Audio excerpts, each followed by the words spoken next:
सावधान, अगर बहुत बढ़ गई सर्दी तो महफूज रहने के तरीकों पर दें ध्यान, खासकर बच्चे, बुजुर्ग और पहले से बीमार लोग रहें सतर्क। नई दिल्ली अस्पतालों में ठंड और प्रदूषण की वजह से बीमार मरीजों का एडमिशन बढ़ गया है। ऊपर से दिल्ली का तापमान माइनस में पहुंचने की संभावना जताई जा रही है। मौसम विभाग की माने तो सबसे कम तापमान सुबह 5 बजे से 8:30 बजे के बीच होता है और यह समय दिल्ली के वर्किंग लोगों का घर से निकलने, बुजुर्गों का मॉर्निंग वॉक पर जाने और बच्चों का स्कूल जाने का वक्त होता है। लेकिन अगर तापमान इस स्तर पर कम होता है तो निश्चित रूप से हर किसी के लिए परेशान करने वाला हो सकता है। इससे heart attack, asthma attack, pneumonia है के मामले बढ़ सकते। एलएनजेपी के मेडिकल डायरेक्टर और medicine expert doctor Suresh Kumar ने बताया कि पहले 24 घंटे के अंदर 40 से 50 मरीज इमरजेंसी के जरिए मेडिसिन डिपार्टमेंट में एडमिट हो रहे थे, लेकिन अभी यह संख्या 70 से तक पहुंच गई है। जब भी तापमान कम होता है तो पहले से बीमार मरीज की परेशानी और बढ़ जाती है। Heart attack, burn stroke, high BP, pneumonia, asthma attack, chest infection बहुत ज़्यादा बढ़ जाते हैं।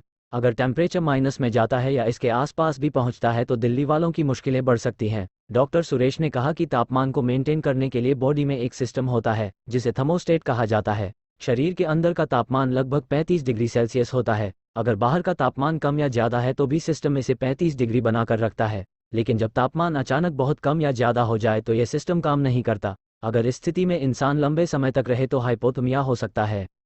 बच्चों का रखें विशेष ध्यान, ऐसी सर्दी किस प्रकार बच्चों को प्रभावित कर सकती है। इस बारे में मणिपाल के पीडियाट्रिक्स डॉक्टर विकास तनेजा ने कहा कि पिछले एक हफ्ते से दिल्ली में सर्दी कम हो गई थी और बच्चे के बीमार पड़ने के मामले कम हुए थे, लेकिन जो सूचना मिल रही है कि शीतलहर आ सकती है तो यह चिंता की बात है, क्योंकि बच्चों के बीमार पड़ने का खतरा ज़्यादा है। खासकर जिन बच्चों को पहले से अस्थमा है, जिनका लंग्स कमज़ोर है, उन बच्चों को दिक्कत हो सकती है। फिर से बच्चों का अस्पतालों में एडमिशन बढ़ सकता है, इसलिए ज़रूरी है कि बच्चों पर ज़्यादा ध्यान दें। अगर शीतलहर वाली स्थिति बनती है तो 10 साल से छोटे बच्चे को स्कूल नहीं भेजे तो बेहतर है, क्योंकि ठंड बढ़ते ही निमोनिया, सी जुकाम का खतरा काफ़ी बढ़ जाता है। जिन्हें एलर्जी की समस्या है उन्हें भी दिक्कत हो सकती है। छोटे बच्चों को घर के अंदर ही रखें, कोशिश करें कि स्कूल नहीं जाएं तो बेहतर। अगर स्कूल जाएं तो ध्यान रहे कि शरीर पूरी तरह से गर्म कपड़े से हो ढका। कान को ढकने के लिए कैप जरूरी है। अंदर इनर और मोटी जैकेट भी पहनाएं। खाने के लिए गर्म तासीर वाला खाना दें। गर्म सरसों तेल से शरीर की मालिश करें। गर्म पानी से ही नहलाएं और पीने के लिए गुनगुने पानी का इस्तेमाल करें। युवाओं को भी ठंड से बचने की जरूरत। डॉक्टर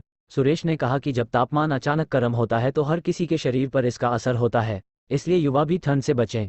हार्ट के मरीज मॉर्निंग वॉक पर जाने से बचें। ठंड से बचाने के लिए शरीर को गर्म कपड़ों से ढककर रहें। स्मोकिंग न करें और स्मोकिंग करने वालों से भी दूरी बनाए रखें। छाती में अकड़न और घबराहट महसूस होने पर उसी समय एस्प्रिन की एक गोली चबा लें।